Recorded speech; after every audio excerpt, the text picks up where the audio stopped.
Hello and welcome to Opinionated. This is our second series and this is our third episode.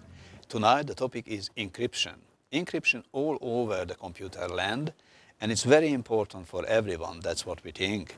But more important for us than to the government, because we lost our privacy and the government never had their privacy. So encryption. For the start, we're going to have in this part, the first part of this episode, a guest from the United Kingdom, and the guest is Professor Ross Anderson. And he is a professor of security engineering at the University of Cambridge. So we're going to talk to him first, but before that, an introduction of Professor Ross's over a video clip. And this video clip is dealing with a very important issue, which is FBI versus Apple. Let's see. What are the ins and outs of unlocking this iPhone? Surely it's just one phone. There's devil's advocate for you. Well, the FBI started off in this case saying they wanted to unlock just one phone. That was a phone that belonged to the government anyway and was used by a dead terrorist, and as he was dead he had no privacy rights. But once we started to dig into it, it turned out that there had been dozens to hundreds of similar cases where the FBI wanted Apple and others to create tools to get at stuff and they weren't willing. And clearly this was the photogenic case that the FBI thought they could use to batter down the door. Now, it's an enormous expansion of government surveillance powers, because traditionally in America, if the police got a warrant, that gave them the right to look, but it didn't give them the right to compel the suspect's neighbours or other people to help them.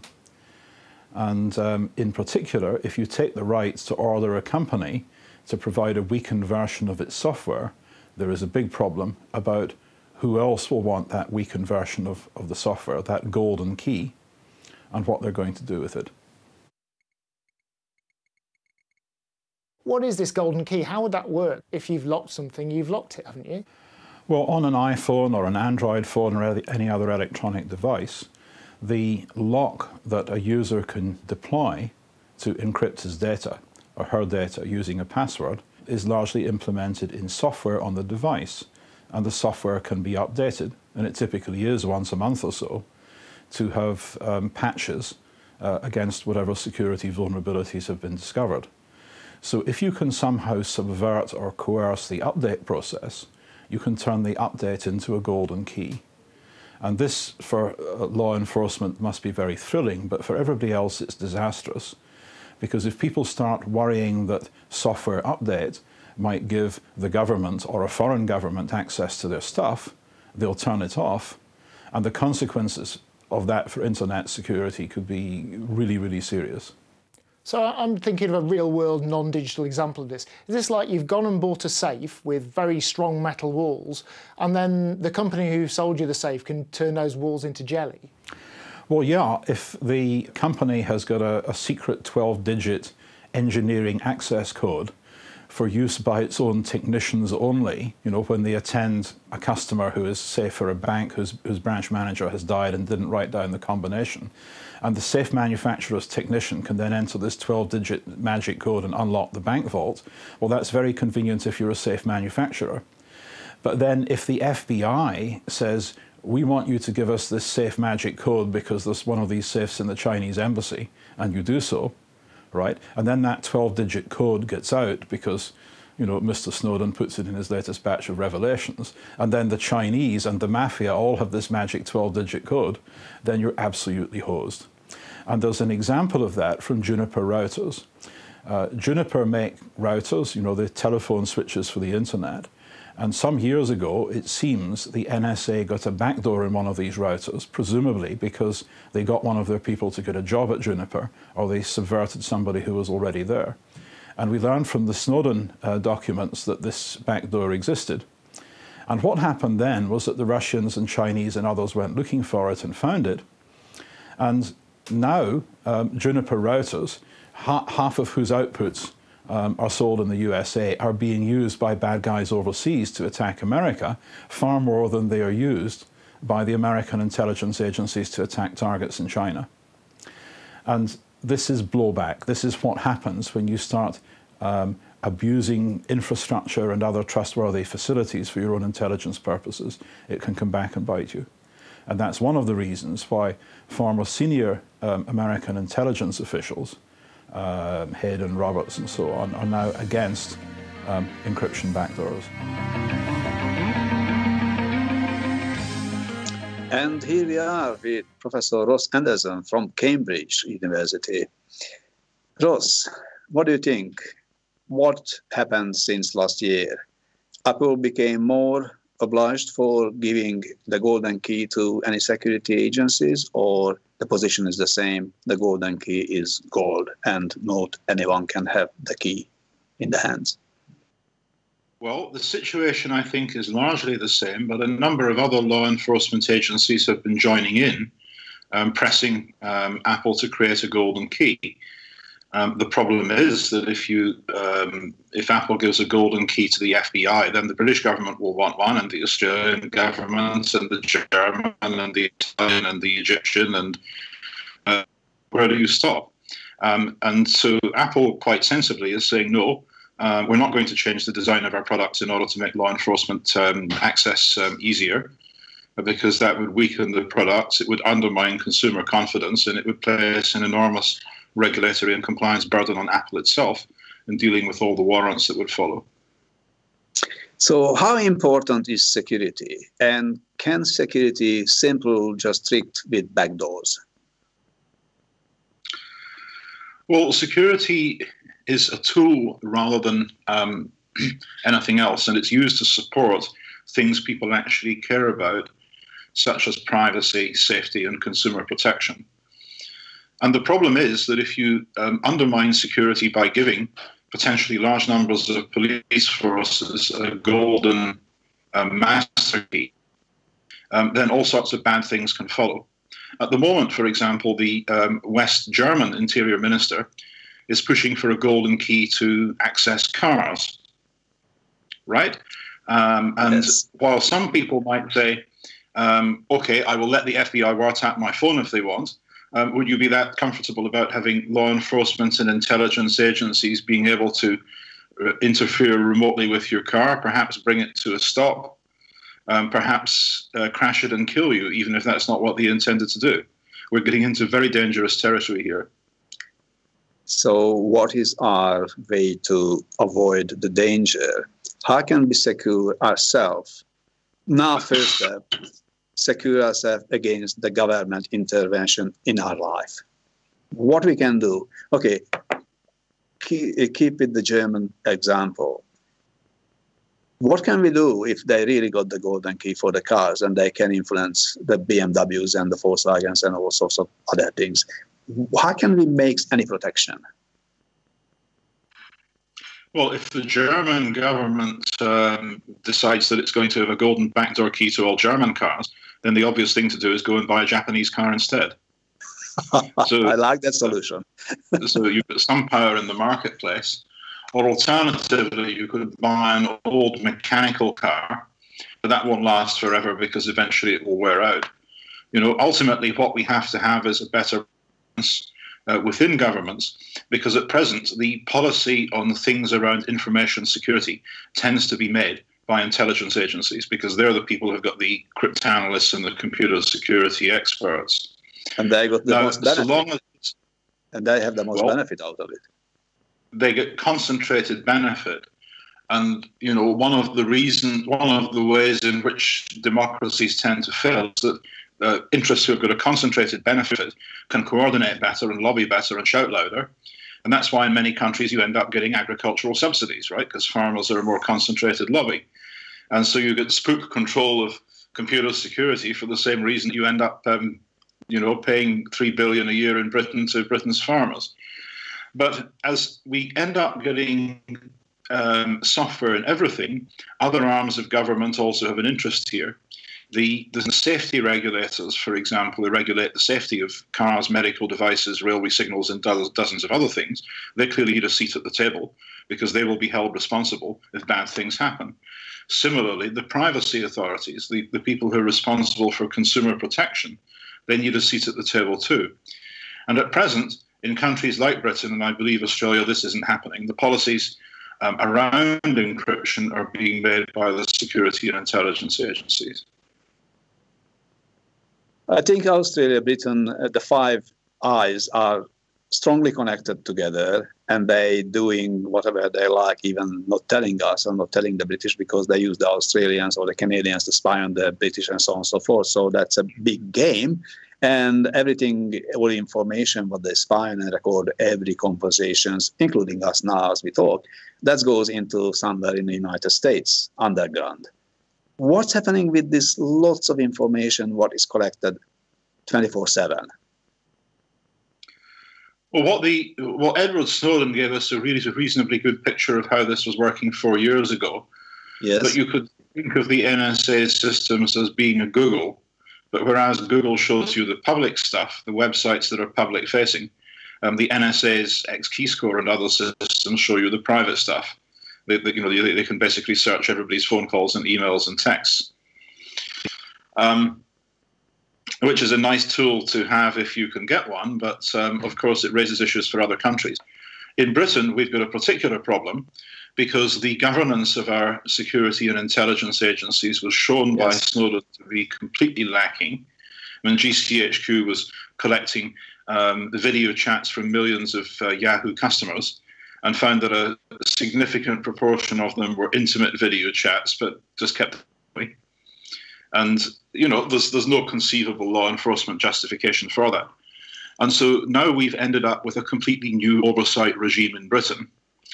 And the problem facing the oversight regime, or one of the problems, is that these systems are designed and built in America. So all of a sudden, a new intelligence facility will be rolled out to the Five Eyes, to Britain, Australia, New Zealand, Canada. Yes. And we may not have a very much say in deciding what it's going to do or how it's going to be implemented. And if it's not consistent with our local law, then our local lawyers just have to tie themselves in knots to pretend that it's okay. That's very good explanation what's really happening. But take a further step. What's happening in our living rooms at homes when we got smart televisions and we got the inbuilt cameras and we got the audio inbuilt, the microphones inbuilt, and we're watching television and someone is recording all our conversations and they are analyzing it and they got the data. How can we, obviously don't use smart television or get off the internet, but how can we live real life without always checking what we do if we want to be protected? What is the idea? So how can the Americans tell the Japanese to make television sets which are spying on their own people? Well, this is actually a big deal. And there was a report back in 2014 by Obama's Presidential Council of Advisors on Science and Technology. The problem that they identified was that as we see the spread of voice interfaces and gesture interfaces, this means that more and more devices come with microphones and cameras built in. And the speech recognition and the gesture recognition are typically done in the cloud. That's in Google servers or Apple servers or the toy company servers. Why? Because if you make a Barbie doll and you program it to recognize your kid's speech in the doll itself, then the battery will only last for a day. Whereas if you do the speech processing in the cloud, the battery will last for maybe a couple of months. So as a result, we're ending up getting microphones and cameras in every inhabited space on the planet. And many of these microphones and cameras are deployed in toys that are built by companies who don't really understand computer security at all. And so all this stuff can be hacked into or abused in different ways. Let me give you an example. The Mirai botnet has caused an awful lot of trouble over the last year, and that spreads by infecting CCTV cameras. Yes. Now, you wouldn't think that when somebody bought a CCTV camera for $40 and stuck it on a pole in their yard, that was a security threat. It's a convenient thing to do to have a camera that you don't have to run wires to. And it just uses your house Wi-Fi. But that camera can be sending denial of service traffic, which is trying to knock over Twitter in the USA, for example. And given that the company that produced these had no idea about security, it made them trivial to hack because they all had the same engineering password in them, and the software couldn't be updated. That's all good fun. This is what the future looks like. And governments are going to have to wake up a bit, and they're going to have to tell companies like Xiaomi that, look, if you ship insecure stuff that can't be patched, then we're going to turn the containers around at the dock in Sydney and send them back to Shanghai. Yes. Ross, it was really, really nice talking to you. Unfortunately, we ran out of time. We passed more than 12 minutes now, but it's a good discussion, and thank you for accepting us and being our guest. Thanks for having me on the program. Thanks, Ross. Thanks, Ross. Stay tuned, because after the break, we're coming back.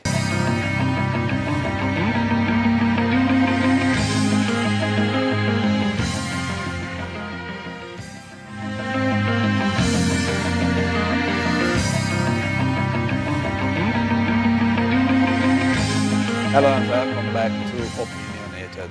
Today's topic is encryption. And this second part of episode 3, we got Jeff Beckett here at the studio, our guest. And he is a senior security advisor, or consultant, rather, advisor. Before we go into the interview with Jeff, I have to say thank you for our sponsors. We got sponsors today and every day, and one of our major sponsors is Magla Maya. Then the second one is the First Nations Homeless Project. The third one is the Institute of Social Justice and Human Rights. And don't forget, the last but not least, CBF.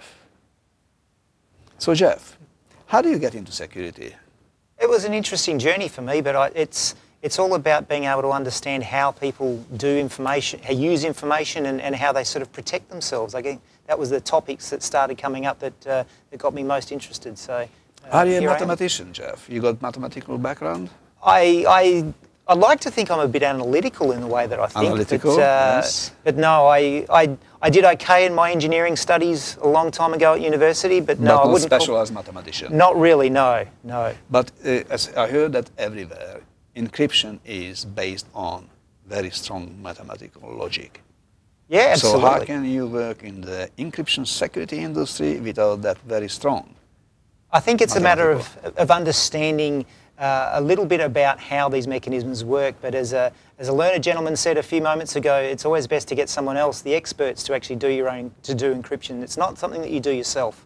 You rely on those that do have those very, very specialist skills to be able to do it for you. It's not something you whip up yourself in your kitchen. Not, but some nations doing it almost daily. So who is the strongest with security encryption? Well, which nations? I think there's a number of them that do very well. Certainly, historically, the Russians have always had such a strong mathematical background and area. It's an area of great strength for them. Science and mathematics. Indeed. But encryption's not new. We've had encryption for thousands of years. The Romans. Tell me, which was one of the first inscription? Obviously, before the Romans, the Egyptians with hieroglyphs.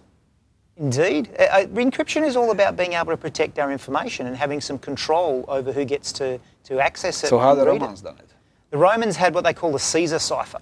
So they would substitute characters. So a lot of children now, in children's puzzle books and so on, they might have the word hello, and they'll have what we call a substitution cipher, where they will move the 8th letter of the character H, and let's go back 3 steps, and so we'll use the 5th letter of the alphabet E, and I substitute each of my letters in. That's what the Romans did thousands of years ago to protect their military communications, and really things have evolved since then. Yes, and what's happened after? So what's happening today with the encryptions? Today I think there's encryption's around us in nearly everything that we do. So when I go and do my internet banking and I get my little green padlock on my internet browser, that helps me understand that yes, I am talking to my bank. Or encryption is on my phone. If I have to type in that 6-digit passcode to get into my phone before I use it, that's there to help protect the information that's on my phone if it gets lost or stolen, just like the last speaker was talking about with the Apple and the golden key. And the golden key. And the FBI, of course. Well, law enforcement have got a very big role to play in some of these areas. A lot of us have a view that we want our privacy. Our privacy, absolutely. But and we want to be freedom of protected. speech as well. We want I heard that before. all of these things are all under threat, aren't they? As an individual, I really want the government to go and stop terrorists from perpetrating their attacks. So I'm interested in law enforcement stopping some of these terrible crimes that go on. But at some stage, I need to start thinking, well, actually, where does my privacy start to take importance? And at what level of appetite do I have for others to interfere with what we're doing? So where is the line in the sand? I think the line moves. I don't think the line is consistent anywhere.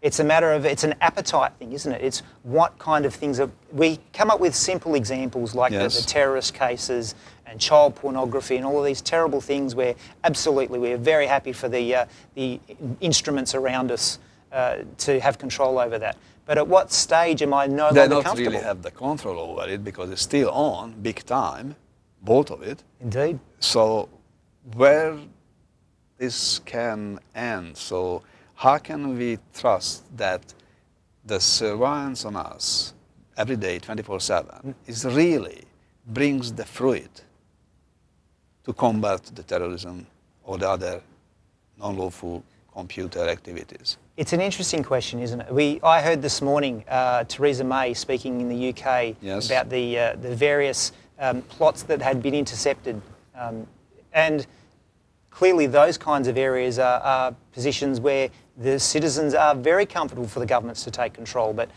you were speaking about smart homes beforehand. Do we really want to ask Alexa, is Google spying on me? At what stage, where do we draw the line from an individual perspective and a society perspective as to just how much of this surveillance we're prepared to accept? We don't know. But your area, as a security advisor, what sort of client are you working with? Here in Perth, I work with lots of different companies. I work with small companies, 100, 200 people, operations, all the way up to large corporates and insurance companies and government agencies around the country. And so many of the themes that come out, though, are consistent. There's a risk appetite. Nothing can be completely secure. If we're talking about computers and IT, if I turn the machine off, if I encase it in concrete so that nobody can access it, then I may well have a secure system, but is it something that I can use? So we have to balance out usability and security.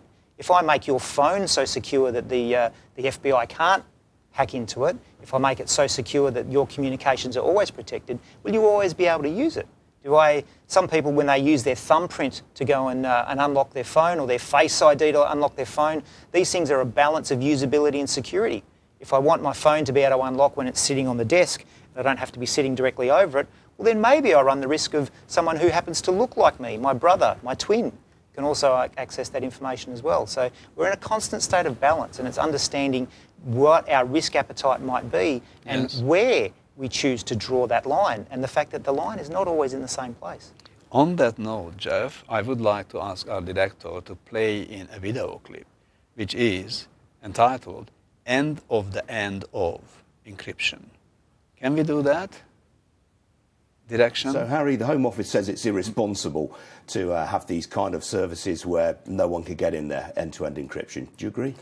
The fact is it's not even possible to prevent end-to-end encryption. It is a technology that exists now. It's not just in WhatsApp, it's in Telegram, it's in Signal, it's in a number of messaging communications, and you can't prevent it.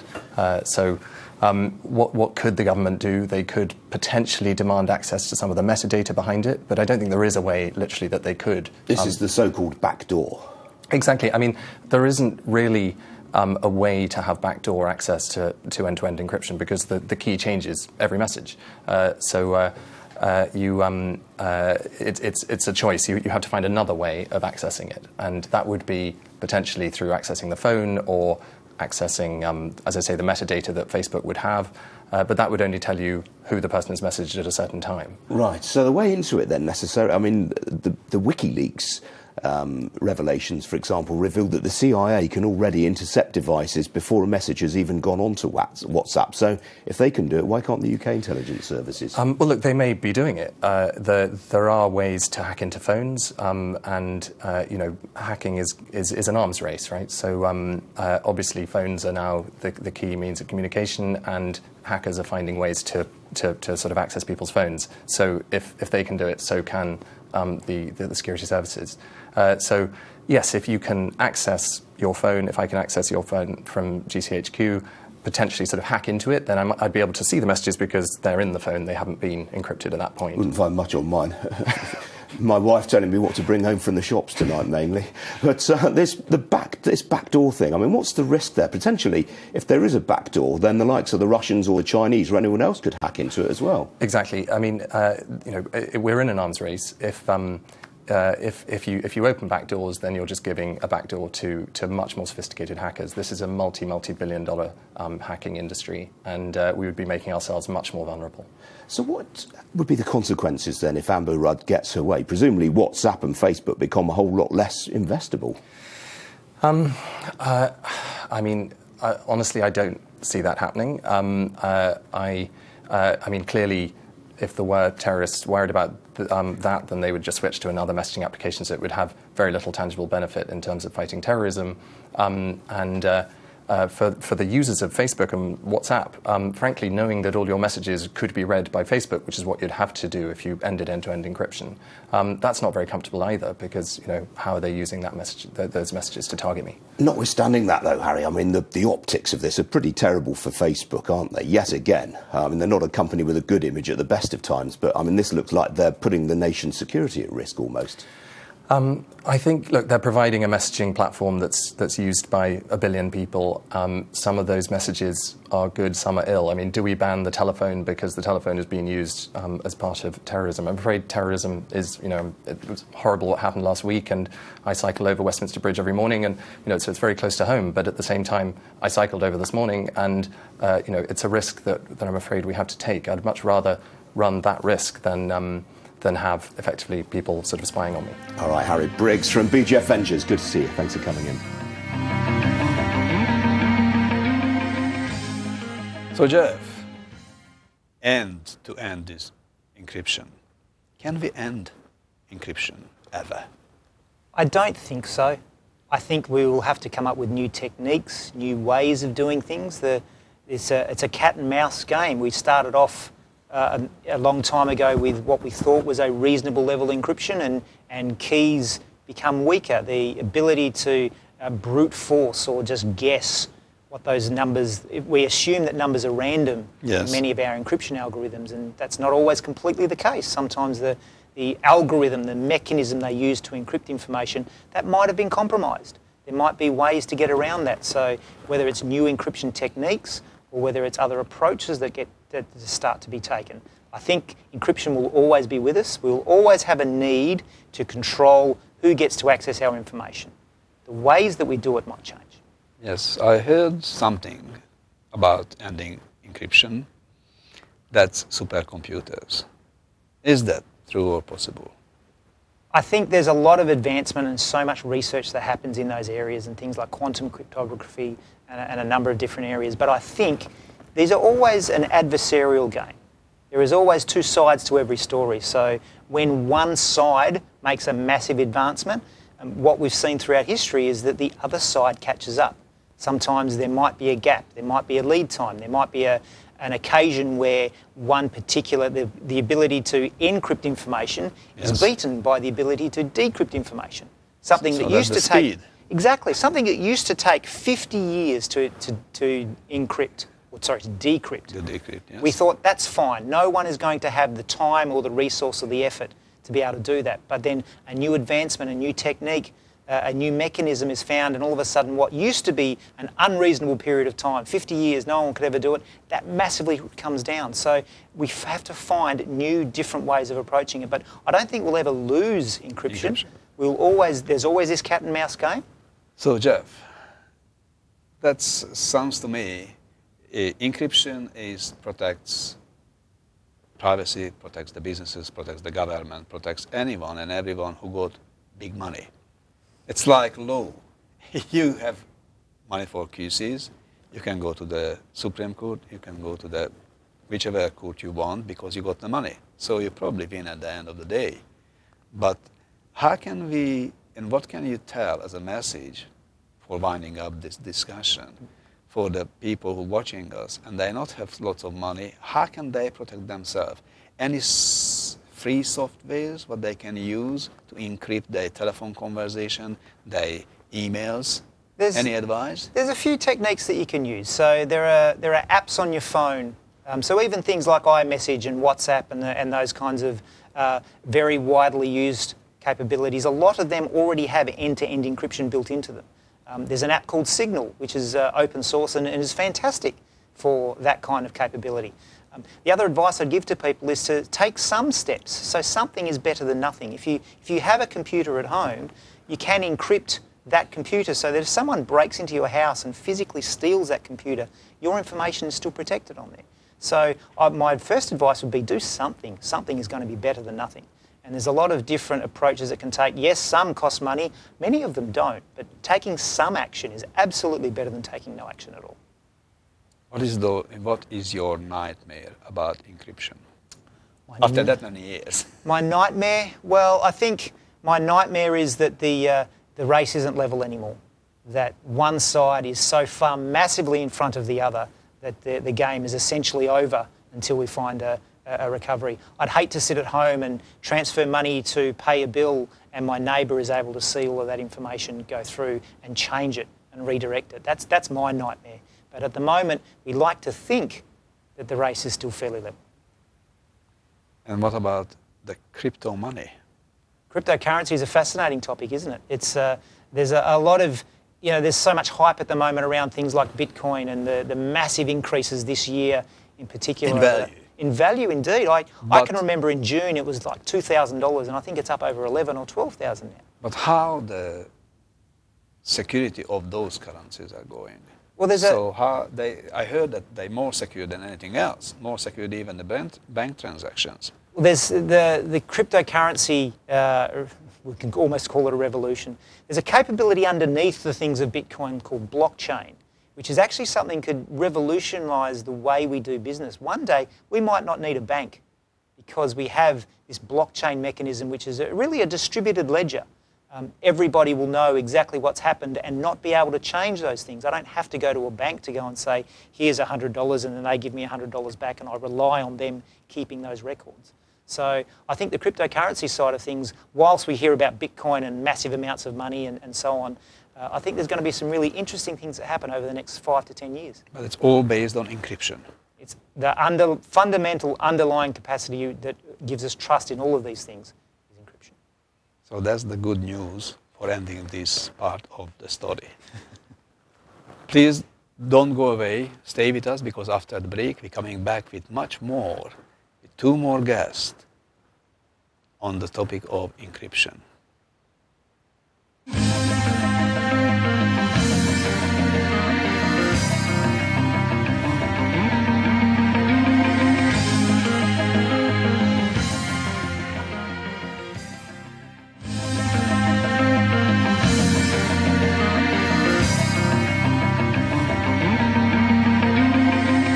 Hello and welcome back to Opinionated.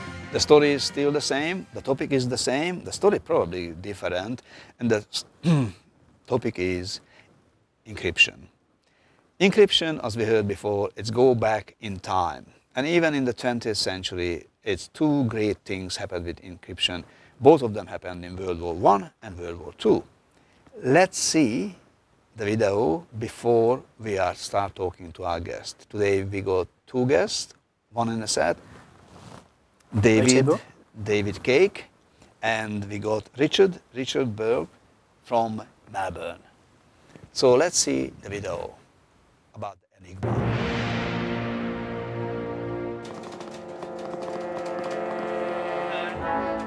Since the mid-1930s, all the German armed forces and intelligence departments had adopted a standard machine for encoding their messages. The cipher machine E, better known as Enigma. It was developed in the early 1920s as a handy tool for businessmen to keep commercial messages secret. It was powered by a battery, and its encoded messages were transmitted in Morse code to be decoded on a second Enigma machine at the receiving end.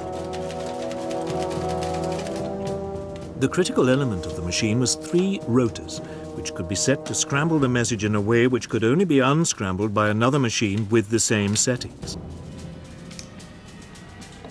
The rotors could be replaced and set differently. As a result, each letter typed could come up in any one of 150 million ways. Given the almost infinite number of settings, it was not surprising that the Germans remained convinced throughout the war that Enigma was uncrackable.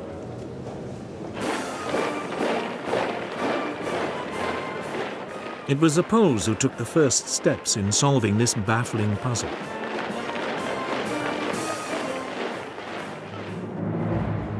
They knew of the existence of the Enigma machine and assembled a team of top mathematicians to crack it. Marian Rejewski, Jerzy Rojicki, and Henry Zygalski.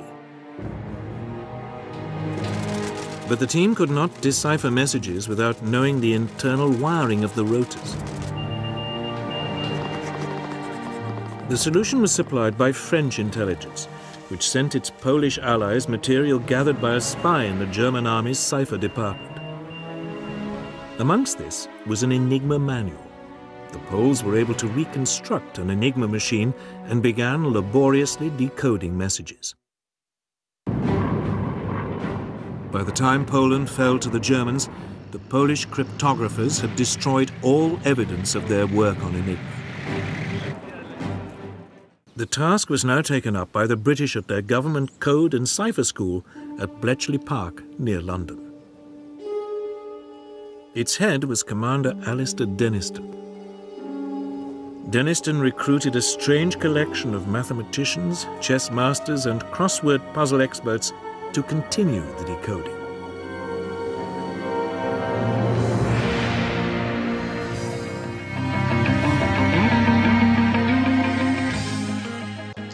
Definitely, Enigma was a big story.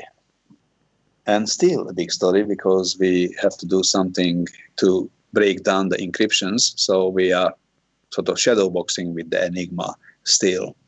Richard Burling, who is board member of Electronic Frontiers Australia. Electronic Frontiers Australia. What is this organization, Richard? Tell us something about it. Electronic Frontiers Australia, in essence, is a organisation advocating for digital rights and digital civil liberties for Australians. So that encompasses everything from encryption to surveillance to any legislation that takes away the rights of the individual in this new technological space. So that's all happening in cyberspace. That's right. So how can we have, rights, any rights in cyberspace? Because it's not something which is free, as we learned in the previous part of this episode. So how can we have rights and how can we achieve more rights or protections or whatever you're fighting for? Tell us, what's the methodology, or how do you discovering we not have rights and we need more? Right. So the internet is a fascinating accident in the libertarian nature that it is. So I feel that the internet, when it was first developed, introduced certain protocols and technologies that enabled it to be decentralized the way that it is now. Consequently, by accident, it's kind of gotten away from governments. It's gotten away from intelligence services. Well, it had gotten away from intelligence services until recent years where, as per the Snowden revelations, they've caught up in a very big way. So when it comes to online rights, fundamentally, it's the right to be an individual, the right to have privacy, to speak about the things that you would like to speak about with the people that you care about, to communicate topics that you don't really want some. I think we lost a little bit, Richard. I think it's, Richard, you are frozen, so we try to continue this discussion with Perhaps David. Oh, perhaps you go back. Thank you, Richard. Not. No. So, David, how does it work? Are you back, Richard? I am. I apologize for that. No, I'm not no sure. worries. Someone must have been listening. Yes, someone must have been listening us. We know that. That is given. We don't need to question that. So, okay, how do we discover we lost our rights for the government, for the agencies, for the secret agencies, for the not secret agencies, not so secret agencies like police? So why we give up our rights, or the rights been taken away from us? Which one? So I realize I'm stating the obvious here, but fear is very powerful, and there has been a lot of fear lately. And the same old tactic of national security keeps rearing its head because it's effective, it works. It makes us give up our rights without really considering the ramifications of it. And it's very easy to look around the world and see other examples of where this has been implemented, these totalitarian ideas of surveillance. And in the West, largely, it's been sitting in the background. We've been watched. We've had our data recorded, and there have been minor cases where people have acted on that. But that's just for the moment, and it's getting worse. But we only need to look at countries like China, where that surveillance state has gotten to the point and the confidence that they are literally removing messages between two individuals having a conversation, a supposedly private conversation. If you speak about a topic the government doesn't like, those messages will never reach the recipient. And the Chinese with a different tactic compared with the Americans. The Americans keeping and let you talk whatever you like, doesn't matter. They just recording it, they analyze it, and they're using it and storing it. The Chinese be clever because they say, oh, you're talking something about more advanced is this sort of control. They have to just stop this talk, and you couldn't exchange messages. So you are muted. Which one is better for us? For us, I think I'd take being able to speak freely personally. I think, especially in Australia, we talk about national security a lot, but actually, yes, our intelligence services are doing quite a good job as it is. They are, of course, going to be advocating for more power, and I suspect a lot of this is related to Five Eyes agreements, as mentioned earlier, and politicians wanting to show their force in protecting our borders, etc. But fundamentally, right now, the intelligence services have been able to stop, as far as I'm aware, in any potential attack using existing legislation without breaking encryption, without doing any of these crazy things that they're speaking of. And it's been mentioned earlier, but no amount of force can break a math problem. And that's what encryption is. It's maths. And when you try to legislate that a mathematical formula is not valid, that is an incredibly dangerous idea. Thank you very much, Richard, for the discussion, and good luck for the protection of the rights for us. Thank you very much. Yes. Back on the studio field.